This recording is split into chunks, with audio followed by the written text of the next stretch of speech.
Boa tarde, meu querido amigo Paulo Nogueira Batista Júnior, tudo bem? Boa tarde, Léo. Boa tarde a todos que nos acompanham. Tudo Olha que, bem aqui? olha que a sua bio está como Economist, né? De tantas entrevistas internacionais que você deve estar concedendo aí Ih, ultimamente.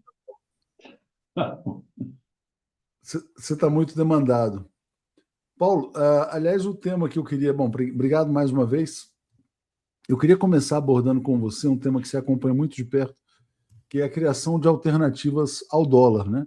Saiu nesse fim de semana uma matéria no Financial Times que eu achei muito interessante, um artigo publicado pelo presidente chinês Xi Jinping numa revista muito importante na China, porque é a revista que condensa, né, o pensamento do Partido Comunista da China, em que ele fala da ambição, do desejo de converter o renminbi, né, a moeda chinesa, numa moeda global. Ou seja, a China está anunciando, então, as suas ambições de substituir o dólar. Não sei se você viu essa notícia, Paulo. E sim, foi uma notícia importante. Você faz bem em destacar, porque que eu me lembre, é a primeira vez que o Xi Jinping, ou mesmo outras autoridades chinesas, falam tão claramente sobre o tema, sobre o desejo de ver o renminbi ser transformado numa moeda global. Eu, eu tenho minhas dúvidas, viu, sobre se esse objetivo é factível, sobretudo no curto e no médio prazo, sabe? Porque há vários problemas que a China precisa resolver para poder transformar o renminbi numa moeda global. É verdade que o renminbi já vem aumentando o seu peso, né? Em termos de participação nos mercados internacionais, mas ela ainda está bem distante da importância que tem o dólar e mesmo o euro para vários fins, né? Então, qual é a dificuldade que eu vejo, tentando resumir? Estou escrevendo agora um trabalho sobre isso, sobre a criação de uma nova moeda de reserva, e eu estou na introdução explicando por que a China tem motivos para hesitar em alcançar esse objetivo que o presidente lançou. Veja o seguinte: a China, primeiro, só rapidamente, é um assunto complexo, vou tentar ser sintético. Primeiro, a China não dá conversibilidade à sua moeda, não removeu as barreiras à movimentação internacional de capitais na economia chinesa. Contrariamente ao que fez o Brasil e vários outros países da América Latina, o Brasil, no tempo do Fernando Henrique Cardoso e antes um pouco no Collor, abriu a sua conta de capitais e nos tornou vulneráveis. Os chineses não fizeram essa barbaridade, né? Mantiveram o controle de capital, assim como a Índia também fez. Agora, essa manutenção de controle de capitais e a inconversibilidade parcial da moeda estabilizam a economia, porém impedem que a moeda chinesa desempenhe um papel global mais amplo. Então, a primeira questão é a seguinte: eles vão estar dispostos a dar conversibilidade à sua moeda e correr o risco de atrair instabilidade para a economia, com entradas e saídas maciças de capital? Eu tenho minhas dúvidas, né? Esse é o primeiro ponto. Segundo é que toda vez que uma moeda se torna uma moeda de uso internacional, uma moeda global de uso internacional, a demanda por essa moeda aumenta, né? Ou seja, tudo mais constante, a moeda se valoriza, a taxa de câmbio se aprecia. Isso vai de encontro a um motor da economia chinesa, que é a exportação. Abalaria a competitividade das exportações, sobretudo se for uma apreciação de grande escala, né? E, além disso, as pessoas não observam, né, que essa apreciação seria, se for grande, né, seria perigosa para a China, porque ela já está com deflação nos preços no atacado e com inflação muito baixa, próxima de zero ao consumidor, né? Então, pode bem acontecer de uma apreciação grande da moeda chinesa jogar a economia numa deflação, com impactos potencialmente recessivos. Então, eu não acredito, viu? Posso estar enganado, e a sugestão a frase, o artigo do Xi Jinping, talvez sugira que eu estou enganado na análise que eu acabei de fazer. Mas eu continuo achando que os chineses vão proceder muito cautelosamente, como eles sempre fazem, né? Passo a passo, testando a temperatura da água, e não serão tão cedo uma alternativa realmente global ao dólar.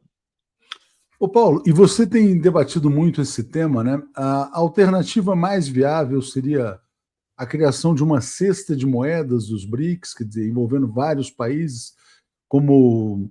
E aí eu nem digo como a moeda de reserva internacional, mas como uma moeda para as transações fora do sistema dólar. Eu tenho defendido essa tese desde 2023 e agora estou concluindo esse trabalho que vai detalhar pela primeira vez como uma nova moeda de reserva funcionaria. E veja, voltando ao caso chinês, de que adianta para países emergentes como Brasil, Índia, Rússia e outros, economias emergentes, o que adianta trocar o dólar pelo renminbi? Você continua com um problema, que é uma moeda nacional, que é emitida e controlada por critérios nacionais, servindo o papel de moeda internacional. Nós estaremos trocando, de certa maneira, 6 por meia dúzia.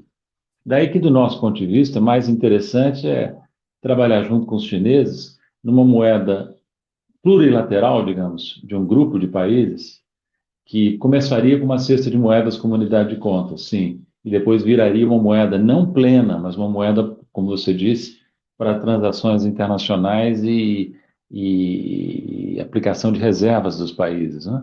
É um processo complexo, tecnicamente complexo, politicamente delicado, porque tudo isso será visto com muito desagrado pelos Estados Unidos, né? Aliás, esse artigo do Xi Jinping deve ter provocado irritação e receios em Washington. Isso que você está colocando, Paulo, não lembra um pouco, um modelo que existe para o comércio, ou existia para o comércio entre os países da América Latina, se eu não me engano, que não é direitos especiais de saque, porque isso tem a ver com a FMI, mas eu acho que existia algo no âmbito da LAD que era mais ou menos isso, ou não? Não me recordo, não me recordo. Até meu pai foi embaixador do Brasil junto à LAD, eu deveria saber, mas eu não tenho notícia de que exista algo semelhante no âmbito da LAD, não. Na verdade, esse tipo de sugestão que alguns economistas estão examinando no âmbito dos BRICS é, é, é, ele é uma inovação em relação ao que nós temos até agora. Porque o que nós temos até agora é o desempenho de funções internacionais por moedas nacionais. E agora você teria uma moeda que desempenharia funções internacionais, mas sem ser uma moeda nacional, sem ter uso dentro dos países, né? Por isso que eu digo, eu e outros dizemos, né, que é uma moeda paralela, que circularia digital, que circularia conjuntamente com as moedas dos países participantes do esquema e de outros países, né? Mas eu já publiquei, Léo, um resumo dessa proposta aí no 247, se não me engano, em dezembro. Agora vai sair, daqui a pouco, estou penando aqui para concluir, mas devo concluir em breve um trabalho longo e detalhado explicando como se poderia fazer uma moeda com essas características. E os benefícios para os países, Paulo? Quer dizer, teriam menor necessidade de acumular reservas, de manter reservas? Quer dizer, qual que é o benefício concreto para um país como o Brasil, por exemplo? O benefício é que você teria uma alternativa para aplicação de reservas, que seria segura, né? Você teria um meio de transação que seria seguro, não estaria aberto a intervenções dos Estados Unidos, estaria sendo administrado por um conjunto de países do qual você faria parte, né? Então, é uma solução, até certo ponto não, é uma solução transnacional que nos dá meios de nos protegermos contra o quê? Contra um sistema que hoje vigora, que é um sistema violento, é um sistema baseado em sanções, no qual o dólar e também o euro são usados como instrumento de coerção, como arma militar, né? E também tem o seguinte, né, Léo? Essas moedas, sobretudo o dólar, eu diria nesse caso, elas estão sofrendo uma crise de credibilidade por causa da falta de solidez e previsibilidade da política econômica americana. De novo, por que não o renminbi? O renminbi poderia não ter certas deficiências que o dólar tem, mas, de novo, você cairia num sistema em que você estaria dependente de uma moeda administrada por um Banco Central nacional estrangeiro, né? Estou falando do ponto de vista dos países, dos outros países dos BRICS e do Sul Global, né? Michelin fala assim, ó, independência, o mundo para de depender só das regras e das crises dos Estados Unidos, custo menor também. Fica mais barato para o Brasil negociar diretamente com a China sem passar pelo dólar. Ô Paulo, quando a gente olha para o que aconteceu no mercado de capitais no Brasil, euforia, valorização de bolsa, queda de dólar tal, e um fluxo cambial gigantesco para o Brasil, né, nesse primeiro mês de janeiro, está havendo uma fuga do dólar no mundo? Quer dizer, em razão das políticas do Trump, o que está acontecendo? O dólar já vinha sob suspeita no período pré-Trump, né? Por causa da fragilidade da economia americana, da fragilidade fiscal, do crescimento da dívida pública, das dúvidas sobre a solidez do sistema financeiro americano, tudo isso já vinha vindo no período anterior ao Trump, né? Mas o Trump traz fatores novos de desconfiança e de instabilidade. Ele militariza as tarifas de importação, usando esse instrumento de política econômica de uma maneira totalmente sem precedentes, que é usar a tarifa de importação para ameaçar, para intimidar outros países, né? Está fazendo isso agora, inclusive, de uma maneira também, creio, sem precedentes, contra Cuba, dizendo que vai impor tarifas altas aos países que continuarem exportando petróleo para Cuba, né? Então, nós temos um conjunto de instrumentos que os Estados Unidos estão usando com fins estritamente nacionais e políticos. Há uma hiperpolitização da política econômica americana, já antes de Trump, se agravando com o Trump. Então, o dólar, que é a moeda emitida por esse país, está sob suspeita. As pessoas estão assustadas com o que pode acontecer nos Estados Unidos. Então, estão fugindo para várias outras moedas, para vários outros mercados, inclusive para o brasileiro. Tanto mais que aqui nós praticamos juros reais extraordinariamente elevados, né? Talvez os mais altos do mundo, entre os mais altos do mundo, né? É muito atraente trazer capital para cá e faturar com base nessas taxas de juros excepcionais, né?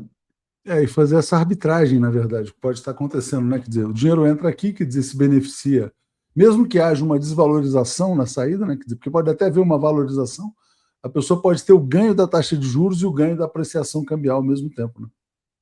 Exato. Se há uma expectativa de apreciação, ainda mais vantajosa é a opção de vir para o Brasil, dado o tamanho do diferencial de juros entre o Brasil e os Estados Unidos, por exemplo, né? Pois é, aí a gente entra no tema que eu queria tratar como tema fundamental aqui desse nosso papo, dessa quinzena, Paulo. Essa semana chamou muito a atenção uma entrevista do professor Ladislau Dalbor na Folha de São Paulo, em que ele quantificou, né, na verdade. Ele falou, olha, com essa taxa de juros, se você pegar um bilionário no Brasil, alguém que tenha 1 bilhão aplicado no CDI, significa que ele vai ganhar 400 mil reais por dia sem fazer nada. Mas digamos que ele tenha 100 milhões, né? Porque deve ter muita gente no Brasil que tem 100 milhões. Então a pessoa vai ganhar 40 mil por dia. Se a pessoa tiver 10 milhões, 4 mil reais por dia. Ainda assim é muito dinheiro, né? E o Banco Central jogou para março a redução da taxa de juros. Como é que você viu essa decisão da última reunião do Comitê de Política Monetária? Sempre que a gente fala sobre esse tema, né, a gente cai no pecado original, que foi não ter mudado a meta de inflação no começo do governo Lula. Mas, mesmo assim, muitas pessoas dizem que já teria sido possível baixar a taxa de juros. Concordo com os que dizem isso, viu?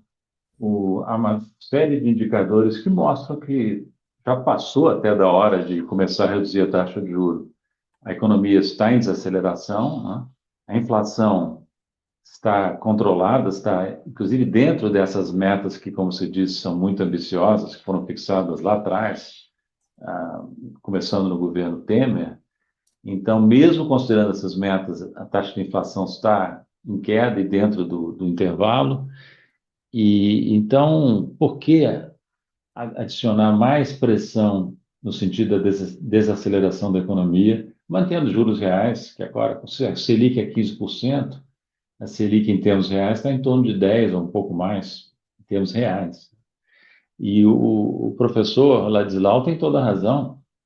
Os grandes beneficiários, eu não vi os números dele, mas os grandes beneficiários são os ricos, super ricos em especial, os bilionários e mesmo os milionários, né? Então você veja que essa política, o que acontece com os juros altos?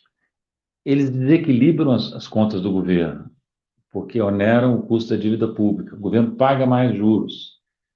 Então, há mais desequilíbrio fiscal, que é supostamente a grande preocupação do mercado, né? Dos agentes econômicos que se expressam sobre o assunto. E quem é que recebe os juros que o governo paga? São os detentores de ativos financeiros lastreados em dívida pública. São esses bilionários e milionários. Então, uma transferência de renda perversa que beneficia os mais ricos. É uma política concentradora de renda, entende? E, além disso, ela bota dinheiro na mão daqueles que podem fugir do país a qualquer momento, causando instabilidade, como aconteceu no final de 2024, né? Quando o Brasil perdeu muita reserva, ficou bastante instável com a saída abrupta de capitais. Então, é uma política que, combinada com conta aberta de capitais, com renda concentrada, não faz sentido, não faz sentido, do meu modo de ver. Vai sair aí a ata do Copom nos próximos dias, explicando por que o Banco Central manteve essa taxa em 15%, mas, mesmo assim, Léo, a gente não precisa guardar essa ata, porque a ata do Copom, que antes era um pouco mais afirmativa, nos últimos tempos, se tornou muito vazia, uma coleção de obviedades e de dados já conhecidos, principalmente.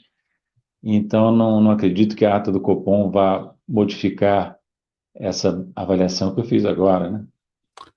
Paulo, falando dessa questão de como isso tem onerado a dívida pública e o lado fiscal, eu estava vendo o dado, né? O Brasil terá fechado 2025 com gasto de R$ 1 trilhão com pagamento de juros, né? Quer dizer, é muita coisa, né, Paulo? Quer dizer, muito acima de qualquer. Porque outro dia alguém perguntou assim: mas existe um problema fiscal no Brasil porque a dívida está em 80% do PIB, né? Porque tem países que têm 120, 200 e tal, mas esses países rolam a dívida interna com taxa de juros de 1%, 2%. Quer dizer, o problema é você ter uma dívida de 80% do PIB a 15% ao ano, né? R$ 1 trilhão, Paulo. Olha, fala-se muito em responsabilidade fiscal, né? Mas pouco se fala que a irresponsabilidade monetária impede a responsabilidade fiscal. Porque, veja, quando você tem um pagamento de juros tão pesado por parte do setor público, você está alimentando o quê? Você está alimentando o crescimento da dívida. No ano passado, o déficit global do setor público como um todo foi equivalente a 9% do PIB, mais ou menos. E desse déficit, 8,5% do PIB correspondem a juros líquidos, despesa líquida de juros. Ou seja, a quase totalidade do déficit nominal corresponde à despesa líquida de juros. E o déficit nominal, por definição, aumenta a dívida. Ora, a dívida crescendo, aumentam os juros no momento seguinte. Então, é uma espécie de bola de neve, da qual você só sai se você reduzir a taxa de juros ou aumentar o superávit primário. O superávit primário não é o principal problema, porque ele está girando em torno de 0,5% do PIB, mais ou menos isso. Estou falando do setor público como um todo, né?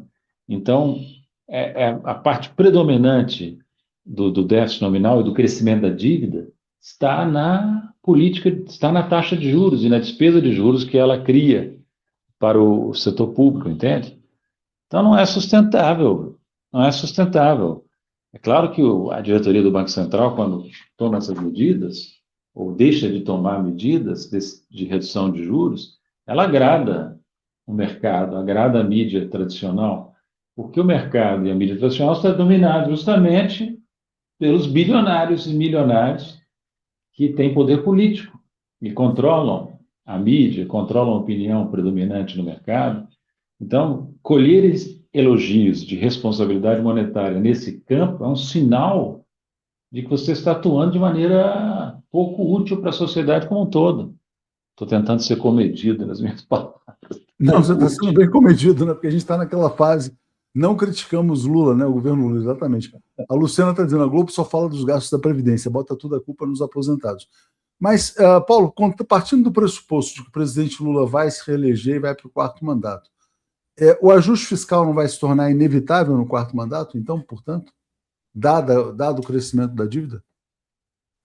O ajuste fiscal, no sentido de uma elevação do resultado primário, costuma ser um fato depois de eleições, porque normalmente no ano das eleições, os governos, em geral, tendem a afrouxar um pouco o controle fiscal por motivos político-eleitorais.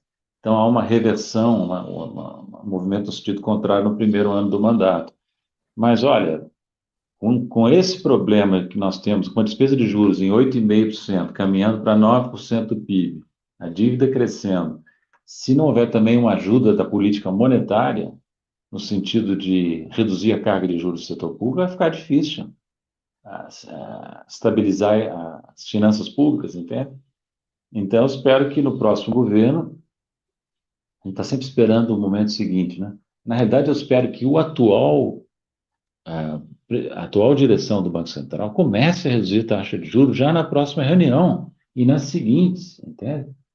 Porque senão nós vamos provocar um problema de grande magnitude na economia. Para não falar no efeito político eleitoral que pode resultar de uma política de juros extravagante, né?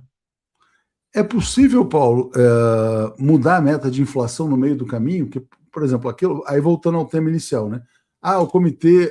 O Conselho Monetário Nacional deveria ter fixado uma meta mais flexível. A meta hoje está muito apertada, 3%, se eu não me engano, né? É possível extraordinariamente convocar o Conselho Monetário Nacional para mudar a meta de inflação? Isso já foi uma medida defensável em 2023, por exemplo, né? Mas agora a Inês é morta, de certa maneira, porque a meta foi mantida, muito ambiciosa, o Banco Central adotou uma política de juros ajustada a essa meta e a inflação já está dentro da meta, dentro do intervalo previsto na política monetária. Então, mexer na meta agora não é recomendável, que só geraria intranquilidade e ruído, entende? Então, acho que isso está fora de cogitação, mas mesmo com a meta atual, há espaço, no meu entender, para começar a reduzir a taxa de juros na próxima reunião do Copom e nas reuniões seguintes. A gente vai terminar, Paulo, esse governo Lula 3 com uma média de crescimento que vai ser mais ou menos perto de 2,5%, né, se eu não me engano. 3 nos 2 primeiros anos e 2 nos 2 anos seguintes. Não saiu ainda o PIB do terceiro ano, mas a projeção para o PIB do quarto ano é 1,8, deve ser 2, tá, alguma coisa por aí. Então vamos imaginar que seja uma média de 2,5. Essa média ela é inferior à do governo Lula 1 e muito inferior à do governo Lula 2, né? Como é que você mediria, então? O Brasil rebaixou as suas expectativas em relação ao crescimento? Acho que sim, acho que sim. Nós, hoje em dia, estamos contentes quando a taxa de crescimento bate em 3%, né? E, aliás, vou te dizer que o Brasil rebaixou as suas expectativas de uma maneira geral, muito amplamente. A combinação de pandemia com o bolsonarismo provocou um baque muito grande. E as camadas dirigentes brasileiras, bolsonaristas ou não, são desastrosas, né? E não tem visão de futuro, não tem visão de como botar a economia para crescer. Então, o país está se comportando de uma maneira medíocre, de um modo geral. E acha uma maravilha crescer 3% ou 2,5%, quando, na realidade, o Brasil tem um potencial muito maior em termos de recursos naturais, em termos de classe trabalhadora, em termos de empresas já existentes, em termos de investimentos que podem ser realizados. Então, é lamentável, mas você tem razão. Houve um rebaixamento imenso de expectativas. Todo mundo se dá por satisfeito com pouco, né? Então, você não acha que, por exemplo, para o governo Lula 4, essa questão do desenvolvimento, porque tudo bem, quer dizer, a gente teve lá no Lula 3 a retomada dos programas sociais, a reconstrução do Brasil, tudo isso, a queda do desemprego, que é inegável, né?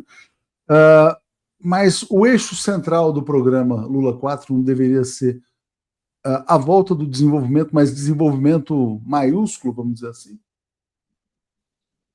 Deveria, sim, eu ficaria muito contente de ver isso. Talvez haja condições políticas para isso, Léo, porque o Lula reeleito, sobretudo se for reeleito com uma margem importante de vantagem, terá autoridade política para, no último mandato da sua vida, fazer uma diferença grande para o futuro do país, né? Com o que ele fez até agora no terceiro mandato, não houve uma mudança importante de trajetória da economia brasileira. Claro que sempre, se você compara com o Bolsonaro, com o governo Bolsonaro, tudo é melhor, entende? Mas também a base de comparação é baixíssima, entende? Então, o que eu queria dizer é o seguinte, é que a nossa base de comparação poderia ser, talvez, a experiência histórica do Brasil, não é?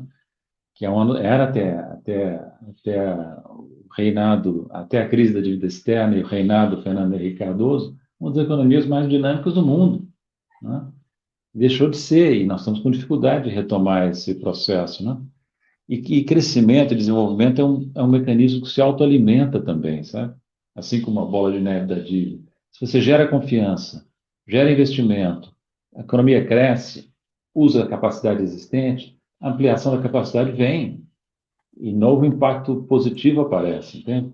Então, é preciso ter uma certa audácia, como teve o Juscelino, entende? Como teve o Getúlio, com os grandes presidentes desenvolvimentistas que nós tivemos.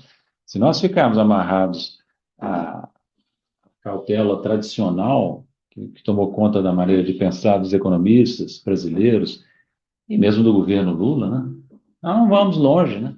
Mas a minha esperança é positiva em relação ao Lula 4. Sim, que o Lula não terá tantas amarras, eu acredito, sabe? Vamos ver como é que sai o Congresso também dessa eleição, né? Mas eu acredito que ele estará num diapasão seguinte. Agora chegou a minha última chance. Como é que eu vou entrar na história?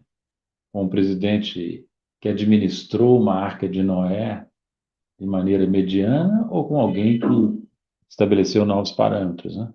Eu tenho a impressão que ele terá ambição, espero que ele tenha ambição de estabelecer novos parâmetros, né?